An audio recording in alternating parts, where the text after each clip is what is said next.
pão que alimenta a alma, a palavra de Deus. Eu cumprimento a todos com a paz do Senhor Jesus. Amém. Eu louvo a Deus por esta oportunidade, por estar aqui neste lugar, para glorificarmos e exaltarmos o nome do Senhor. Temos sentido a presença de Deus. Coisa boa, irmãos, é sentir a presença de Jesus. O Senhor já tem derramado de sua glória neste lugar e eu creio que o Senhor continuará derramando ainda mais. Sou grata a Deus por estar aqui pela primeira vez. Para quem não me conhece, eu me chamo Kessia. Eu era ali da Barra do Sitiá, mas há 5 meses estou me congregando ali com o pastor Mamédio no campo de Imbaretama. Louvo a Deus pela vida do meu esposo que me acompanha, da irmã Rutiara, do irmão Silvano. Deus abençoe de uma forma especial. Quero dizer, irmãos, que eu não sou pregadora, mas quem usa é Jesus. Quando a irmã Ana me convidou, fiquei bastante nervosa. Eu disse, meu Deus, a sede. Porque geralmente quando a gente fala em sede, sempre é um número maior de gente. E eu sou mais acostumada a pregar para a congregação mais pequena. E eu fiquei meio assim, mas eu disse, não, Jesus, eu não vou recusar. Eu vou, porque quem capacita é Deus, quem usa é o Senhor, né? E eu quero ler, irmãos, um texto bíblico que se encontra em Mateus, capítulo 14, a partir do versículo 22. A epígrafe do texto é: Jesus anda por cima do mar. Que vai dizer o seguinte: e logo ordenou Jesus que os seus discípulos entrassem no barco e fossem adiante para outra banda, enquanto despedia a multidão. E despedida a multidão, subiu ao monte para orar à parte. E chegada já a tarde, estava ali só. E o barco estava já no meio do mar, açoitado pelas ondas, porque o vento era contrário. Mas à 4ª vigília da noite, dirigiu-se Jesus para eles, caminhando por cima do mar. E os discípulos, vendo caminhar sobre o mar, assustaram-se, dizendo, é um fantasma, e gritaram com medo. Jesus, porém, lhes falou logo, dizendo, tende bom ânimo, sou eu, não temas. E respondeu-lhe Pedro e disse, Senhor, se és tu, manda-me ter contigo por cima das águas. E ele disse, vem. E Pedro, descendo do barco, andou sobre as águas para ir ter com Jesus. Mas, sentindo o vento forte, teve medo.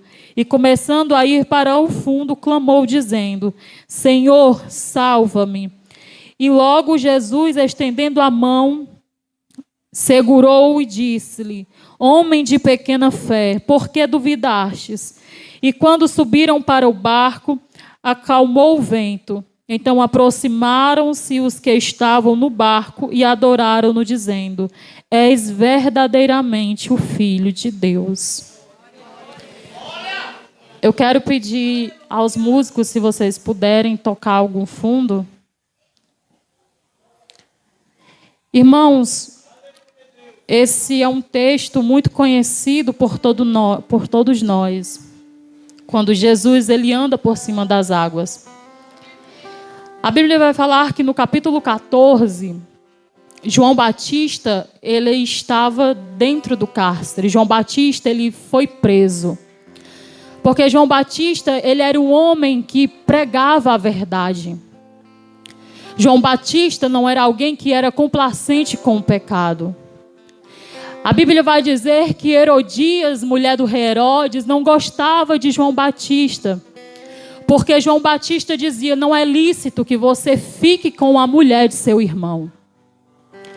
E eu acho tão interessante, irmãos, que quando João Batista está dentro do cárcere, quando ele é levado para dentro do cárcere, João Batista muito bem poderia ter dito assim, não, vocês podem ficar junto que não tem nada a ver. Só que João Batista ele sempre priorizava o céu. João Batista, ele conhecia a palavra de Deus. E João Batista sabia que por mais que ele fosse cancelado na terra, ele tinha um lugar reservado no céu junto a Deus. Por mais que ele estava sendo desprezado, aleluia, porque o rei estava mandando ele para dentro do cárcere por causa do evangelho de Cristo. João Batista, aleluia, colocou no seu coração: eu não vou me corromper, eu não vou compactuar com isso, porque eu sirvo a um Deus que não é complacente com o pecado, porque eu sirvo a um Deus, aleluia, verdadeiro. João Batista, ele vai para o cárcere. A Bíblia diz que o rei Herodes, ele prepara uma ceia natalícia em comemoração do seu aniversário. E a filha de Herodias, Salomé, ela dança para o rei Herodes. A Bíblia diz que Salomé, ao dançar para o rei, ela agrada a Herodes. E o rei fala para Salomé, perguntando o que é que ela queria, porque até metade do reino ele daria a ela. E ela disse: eu quero a cabeça de João Batista dentro do prato. O rei, ele temeu ao cumprir com sua palavra. Mas ele cumpriu e mandou degolar João Batista dentro do cárcere. Mas João Batista, irmãos, era um profeta que temia ao Senhor. João Batista era alguém que guardava no seu coração a palavra de Deus. E ele sabia que por mais que ele morresse, por mais que ele padecesse por causa do evangelho, Jesus estaria com ele, Deus estaria com ele. Eu imagino João Batista no seu íntimo dizendo: eu posso morrer, aleluia, mas eu vou me encontrar com Deus. Eu posso morrer por causa do evangelho, eu posso ser cancelado aqui por pregar a palavra de Deus, mas eu tenho um lugar reservado lá no céu.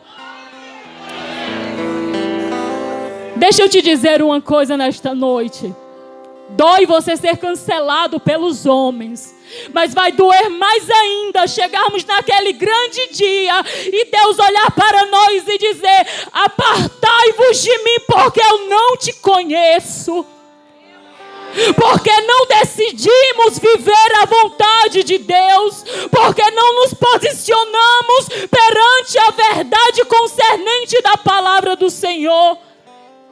Dói ser cancelado na terra, aleluias, mas enquanto as pessoas te viram as costas porque você quer servir a Deus, deixa eu te dizer uma coisa nesta noite: as pessoas te viram as costas, mas Deus te estende as mãos. Deus está dizendo: você pode perder amigos porque você quer fazer a minha vontade, mas você ganha a minha presença. Você pode perder relacionamentos por querer servir a Deus, mas o Senhor te dará a presença dEle.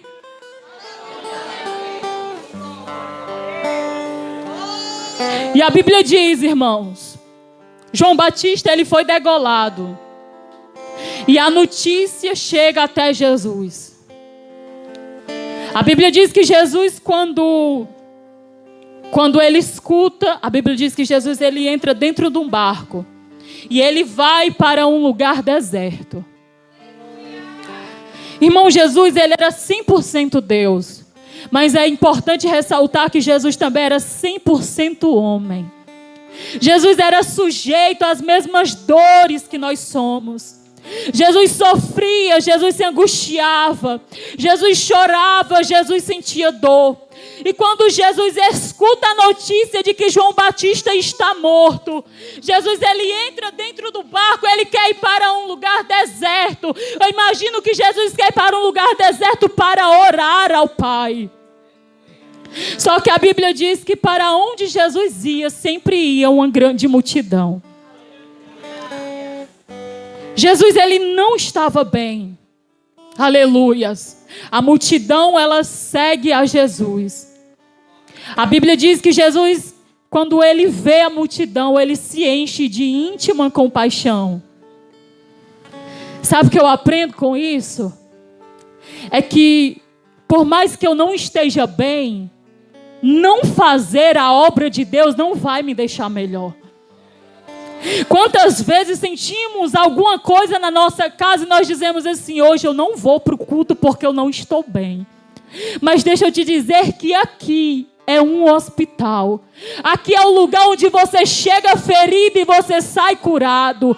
Aqui é um lugar onde você chega doente e sai curado. Aqui é um lugar onde Jesus derrama o bálsamo dele sobre a sua alma e você sai restaurado. Jesus, ele podia não estar bem, mas Jesus, ele atende aqueles enfermos. Jesus cura, Jesus faz milagres, Jesus prega a palavra. Aí a Bíblia diz que depois disso acontece a multiplicação de pães e peixes.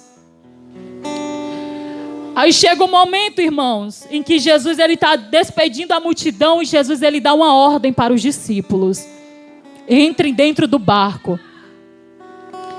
Só que eu acho interessante é que Jesus não pergunta se os discípulos querem entrar ou não. Jesus ordena que os discípulos entrem no barco. Jesus sabia o que iria acontecer. Jesus sabia que iria se levantar uma tempestade, iria açoitar o barco dos discípulos. Mas Jesus também sabe, aleluia, que não vai nos colocar dentro de um processo sem conhecer o propósito. Quando Jesus ordena que os discípulos entrem dentro do barco, eu imagino os discípulos dizendo: não, Senhor, eu só quero entrar quando o Senhor entrar. Só que eu imagino Jesus: não, eu quero que vocês entrem agora. Os discípulos não estavam entendendo o propósito de Deus. E quantas vezes nós também não entendemos os propósitos do Senhor? Quantas vezes a gente quer relutar contra aquilo que Deus já mandou fazermos? Mas não relute. Jesus, ele conhece muito bem o caminho para onde está te conduzindo. Você pode não entender hoje, mas amanhã você vai entender. Quando estamos no meio de um processo, a gente infelizmente só enxerga a dor. Mas a presença do Senhor está lá também dentro do processo, aleluia. A presença do Senhor também está lá para segurar nas nossas mãos. A presença do Senhor também está lá, aleluia, para segurar as nossas vidas. Porque vão haver dias e dias que nós não vamos querer fazer a obra de Deus. Porque o cansaço vai chegar na porta, irmãos. O cansaço vai bater na porta de tal forma que você vai achar que você não consegue mais. Só que antes de Deus te colocar dentro do barco, Deus já havia analisado toda a estrutura do seu barco. Antes de Deus te colocar aonde você está hoje, Deus já viu toda a estrutura, Ele viu que você aguentava. Quantas vezes você olha para dentro de si e você diz: eu não aguento mais. Mas o Senhor está dizendo: aguenta sim, porque foi eu que permiti. Você hoje pode até não entender, aleluias, mas o Senhor permitiu para forjar a sua estrutura. O Senhor permite nós descermos níveis baixos de lutas para conhecermos a glória de Deus, para conhecermos o propósito do Senhor nas nossas vidas. Porque mar calmo, irmãos, não faz bom marinheiro. Mar calmo não faz bom marinheiro, aleluias. Os discípulos, eles entram dentro do barco. Só que antes dos discípulos entrar dentro do barco, no versículo 23, a Bíblia diz que Jesus, ele despede a multidão, ele sobe o monte para orar. E ele fica ali só. Jesus, ele precisava de um particular com Deus, irmãos. Jesus, ele estava sentindo coisas que somente Deus podia fazer na vida dele. Jesus estava, aleluia, sentindo coisas que ele sabia que somente o refrigério do céu podia retirar aquilo do seu coração. João Batista era amigo de Jesus e era primo. Ele tinha um parentesco com Jesus, porque Maria era mãe de Jesus e João Batista era filho de Isabel, prima de Maria. A Bíblia diz que Jesus, ele sobe o monte. Ele sobe o monte para orar. Jesus sobe o monte porque ele sabia que lá no monte tinha refrigério para a alma dele. Jesus sabia que quando ele chegasse lá no monte, Deus iria revelar a glória dele e ele seria restaurado, aleluias. Jesus era Jesus, mas para fazer as maravilhas que ele fazia, ele precisava ter uma vida de oração, irmãos.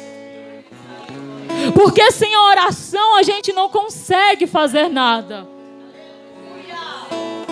Jesus sobe o monte e começa a orar ao Pai.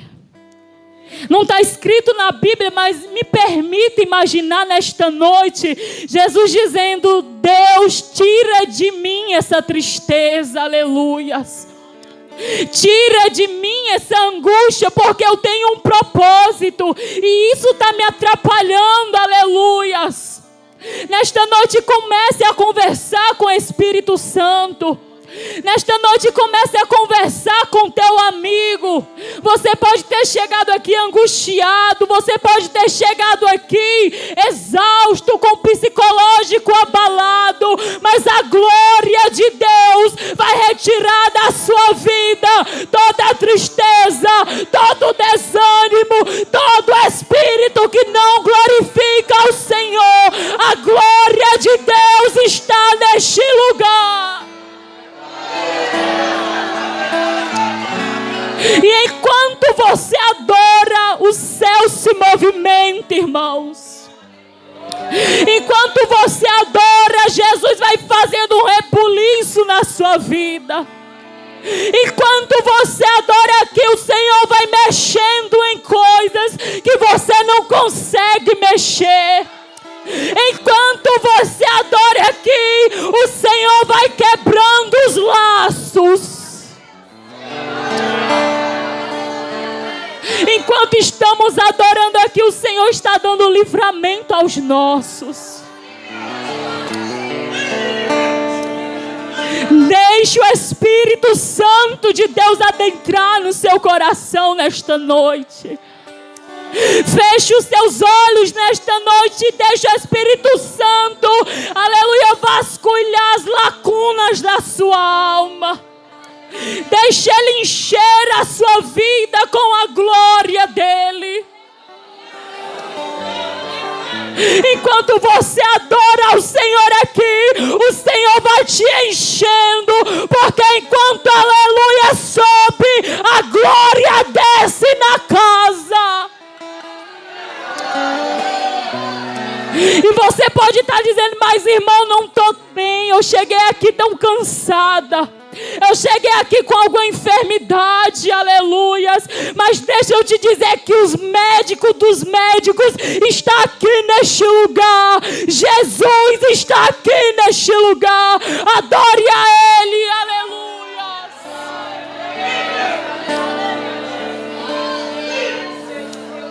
Aleluias. Enquanto você adora, irmão, Jesus está te enchendo, aleluias. Enquanto você adora, a mão de Deus está se movimentando, fazendo um rebuliço santo para te dar vitória. Você até olha para a bagunça e pensa que é desordem. Lembra de Ezequiel lá no capítulo 37? A Bíblia diz que Deus leva Ezequiel até um vale de ossos secos. E os ossos, irmãos, não estão só secos, os ossos estão sequíssimos. Deus olha para Ezequiel e diz assim: Ezequiel, você acha que esses ossos podem reviver? Ezequiel diz assim: Deus, tu sabes. Aí Deus olha para Ezequiel e diz assim: Ezequiel, profetiza.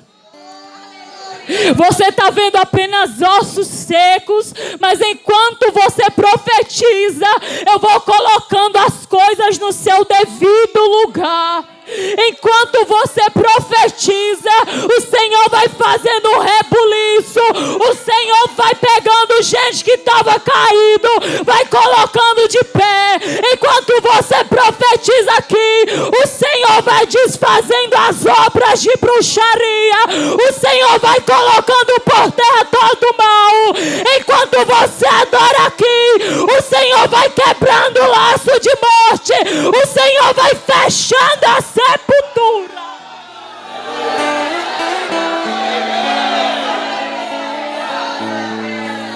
Porque a oração de um justo pode muito bem em seus efeitos.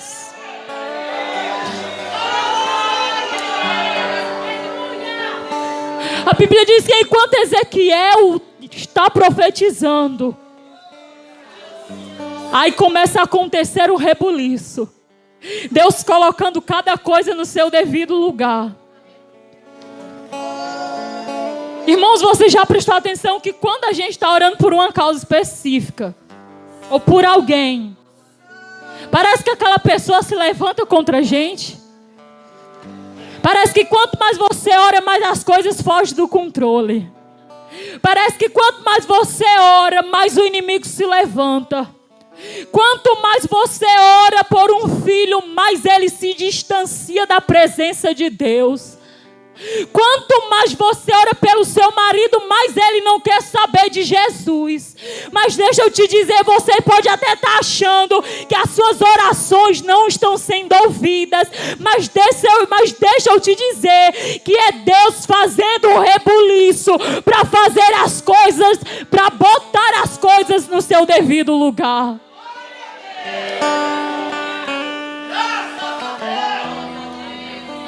Porque quando Deus está fazendo, irmãos, a gente não entende.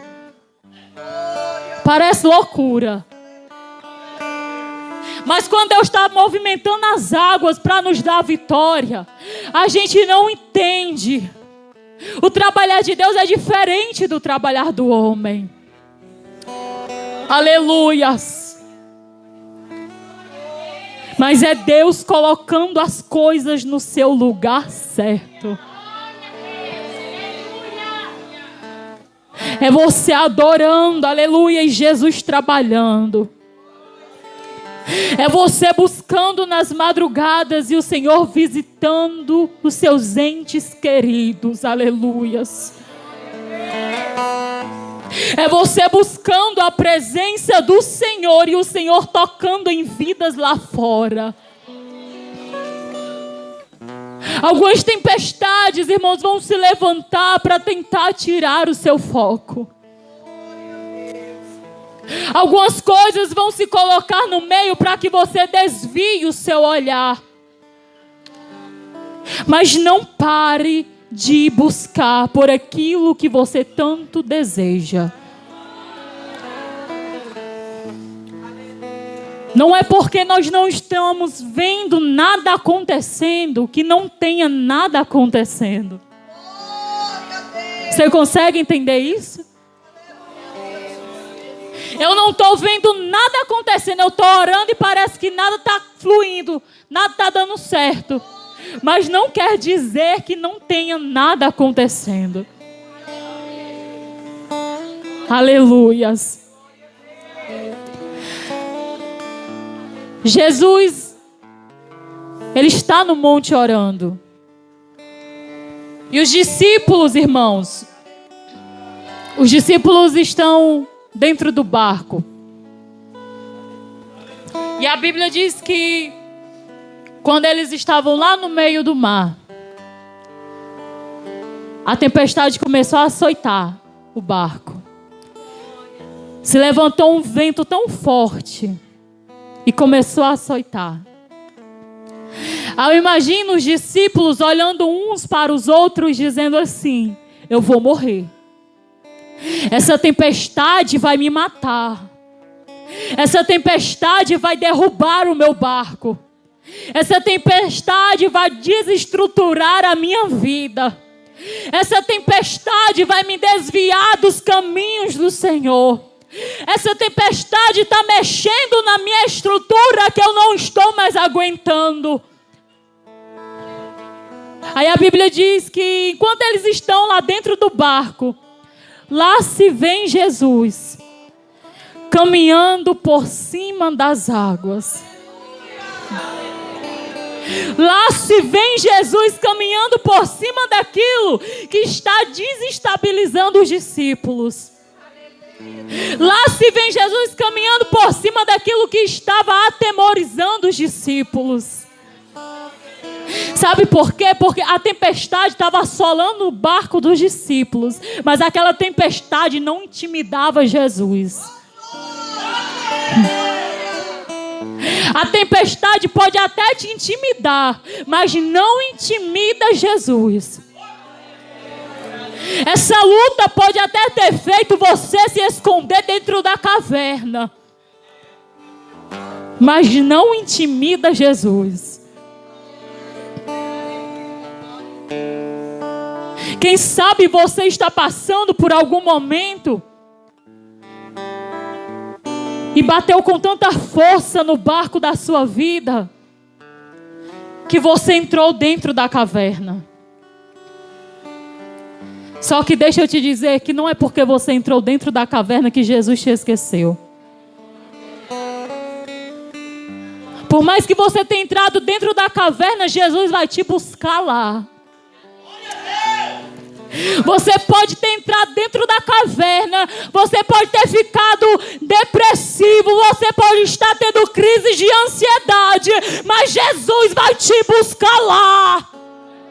Porque não tem um lugar que a presença de Deus não possa ir. E talvez você até se sinta fraco porque teve que entrar dentro da caverna. Mas Jesus está dizendo, não tem problema, eu vou te buscar aí. Você está fraco, mas eu estou indo de encontro ao seu encontro. A tempestade bateu com força que te fez cair, mas eu vou entrar hoje dentro da caverna para te resgatar. Porque você é o meu escolhido, aleluias. Você é o meu escolhido. Eu te separei com um propósito.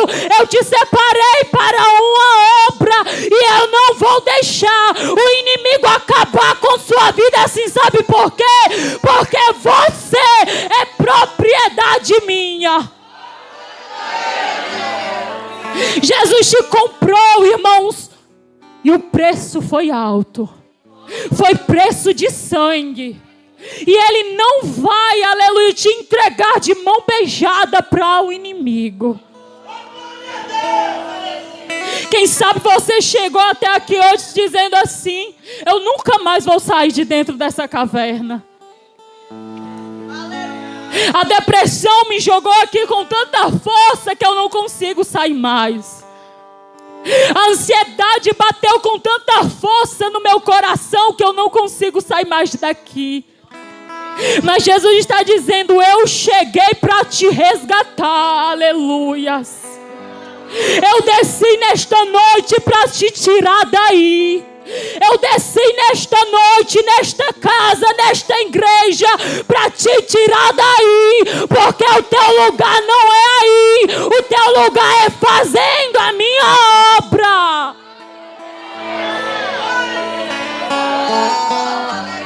Elias está dentro da caverna e a Bíblia diz que a presença do Senhor entra lá. Aí Deus olha e diz assim: Elias, o que é que você está fazendo aqui? Eu não te chamei para você estar aí não, Elias. Eu te chamei para você pregar o meu evangelho. Eu te chamei para você orar por enfermos e eu curar. Eu te chamei para você resgatar vidas lá fora. Saia daí, te coloca de pé perante o monte do Senhor, porque eu vou passar, aleluia.